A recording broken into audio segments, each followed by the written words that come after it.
Вот они, блядь. Да, Настоящие выполняем тоже пацаны, часть блядь. работы, самое неприятно. Ну и тоже кому-то надо выполнять.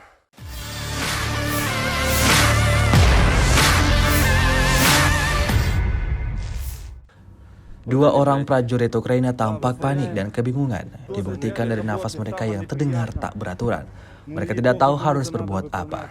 Ya, diketahui dalam rekaman yang ramai beredar di media sosial Telegram pada Sabtu 8 April 2023, memperlihatkan situasi di mana militan Ukraina tidak punya waktu banyak untuk mengambil jenazah rekan mereka dari Artyomovsk.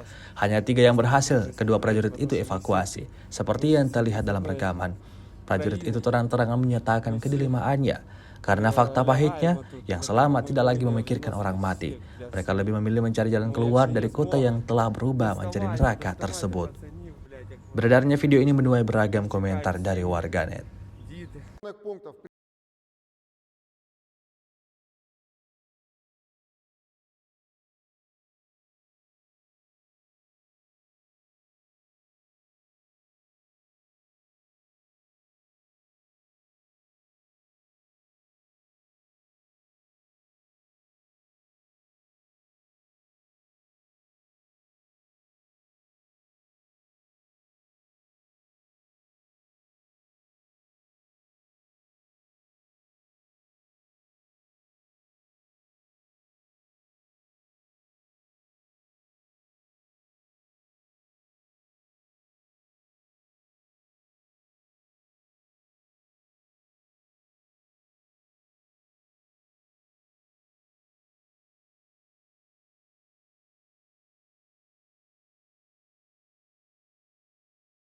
З нашого